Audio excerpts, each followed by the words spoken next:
During surgery, a man described an object hidden above the operating room while he was clinically unconscious. No context, no emotion. He didn't describe the doctors. He didn't describe the room. He described a pair of dentures, not on a table, not on the floor. The dentures weren't inside the operating room. They were on the roof of the hospital, a place no patient could see, a place unrelated to the surgery itself. Later, the dentures were found exactly where he said they were, not near the bed, not within his line of sight. So the question isn't what he saw. The question is, how could anyone know what happened somewhere their body never went? The operating room was already sealed when he went under. Lights fixed, hands moving with practiced certainty, metal instruments laid out in a pattern that never changed. His body was prepared, positioned, covered. The world narrowed to breath, pressure, and a final instruction to count. Then there was no counting, no sound to follow, no pain to remember, no transition he could later point to and say, "This is where it began." Time inside the room continued without him. Monitors kept their rhythm. A nurse adjusted a tray. A small, ordinary action took place near his head. Quiet, efficient, unremarkable to everyone present. Something was removed, something that belonged to him, something no one considered important enough to note. Above the operating room, the hospital roof sat exposed to the day. Wind. A surface never meant to be part of a medical story. Nothing about the surgery required attention there. No reason for a patient to think about it. No reason for anyone inside to look up. And yet, later, that place would matter. When consciousness returned, it did not arrive with confusion. It arrived with specificity, not a blur, not fragments, not emotion. A location, an object, an arrangement that did not belong to the room where his body had been. The details did not sound symbolic. They did not arrive wrapped in meaning. They arrived the way memories do, already formed, already placed, indifferent to disbelief. By the time anyone began asking questions, the room was clean again. The moment had passed. Only the description remained. And somewhere above it all, unnoticed until then, the roof waited. He later said there was no moment where he felt himself leave. No sensation of lifting, no tunnel, no separation he could point to. One instant, there was the narrowing pressure of anesthesia. The next, awareness existed without location. Not darkness, not light, just presence, alert, steady. He did not feel like a patient. He did not feel like a body. There was no pain to escape from, no fear to overcome.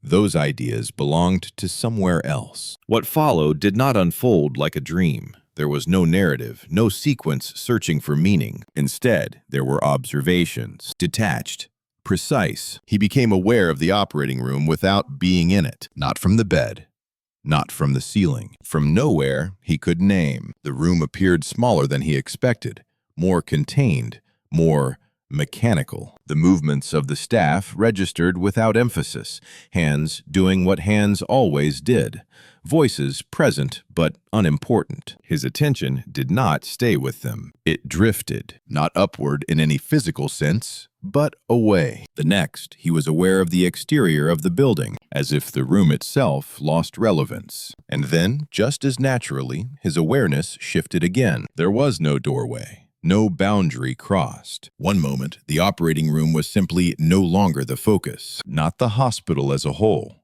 Not the ground below. The roof, flat, exposed, unremarkable. A place with no emotional weight, no reason to be remembered. Yet something there stood out. An object that did not belong. Not large, not dramatic. A pair of dentures, resting where no one would expect to find them. They were not imagined. Not symbolic. They appeared as clearly as any ordinary item seen in passing. He noticed their position, their orientation, the way they sat against the surface. There was no curiosity attached to them, no sense of importance, just awareness. The moment did not linger. Nothing called his attention next. There was no voice instructing him to return, no message delivered. Awareness simply shifted again, and the next thing he knew, sensation was returning. Weight, sound, resistance, the feeling of being contained. When he opened his eyes, the room felt heavier than before,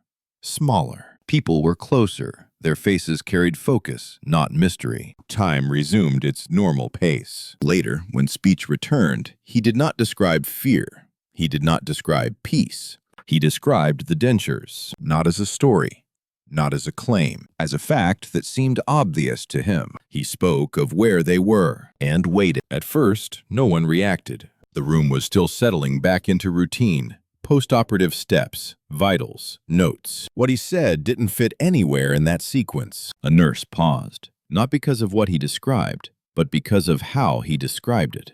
There was no hesitation, no searching for words. He named the object, then the place. The response was instinctive. A quick check around the bed, the tray, the floor. Nothing. Someone remembered removing the dentures earlier. An ordinary step. Something done without comment. They were supposed to be nearby. They weren't. The operating room had already been cleaned. Nothing out of place. Nothing missing except the one item no one thought to track. At some point, the suggestion was made, almost casually. The roof. It sounded impractical, inconvenient. Someone had to leave the controlled space. Someone had to go where surgery never reached. Access wasn't immediate. Doors, stairs, a ladder not meant for patients or staff in scrubs. When they reached the roof, there was no search pattern, no sweep. They looked where he had said to look. The dentures were there, not damaged, not scattered, resting exactly as described. No one spoke right away. There was nothing to correct, no detail to adjust. The object matched the words too closely. The roof offered no explanation,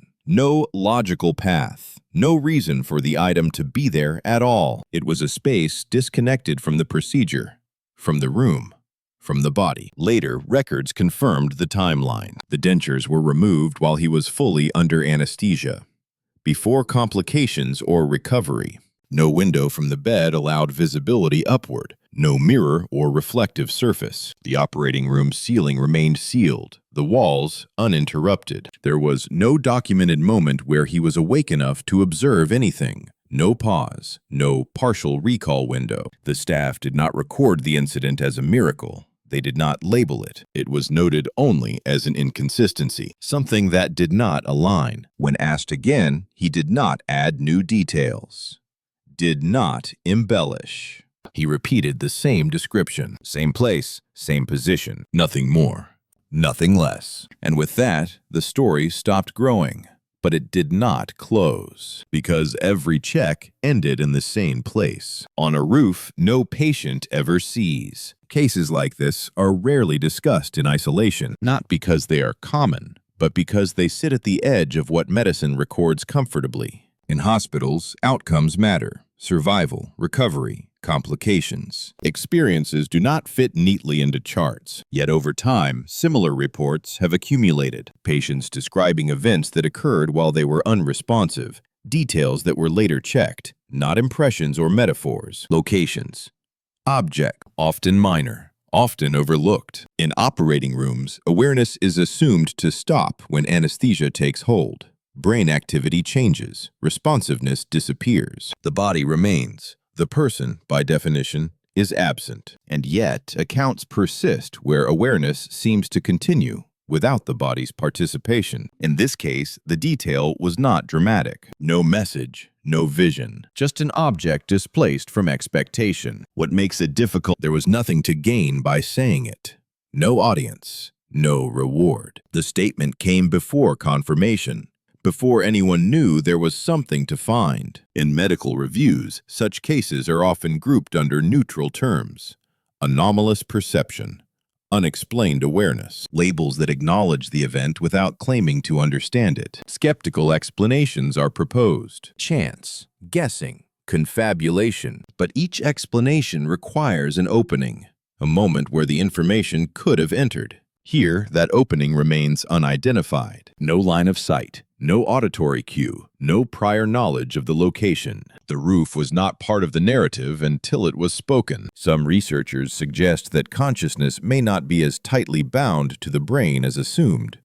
Others argue the opposite, that unknown neural processes are still at work. Between these positions lies uncertainty, and uncertainty is where this case remains. The dentures were real. The roof was real. The timing was documented. What connected them was a statement made by someone whose body never left the operating table. Years later, the case still resists summary. It does not prove anything. It does not resolve anything. It simply remains. A moment where awareness appeared to occur without access. A detail that arrived without a path. And perhaps the most unsettling part is not the experience itself, but how ordinary it was. No revelation. No warning, just a pair of dentures resting on a roof where no patient should ever know to look.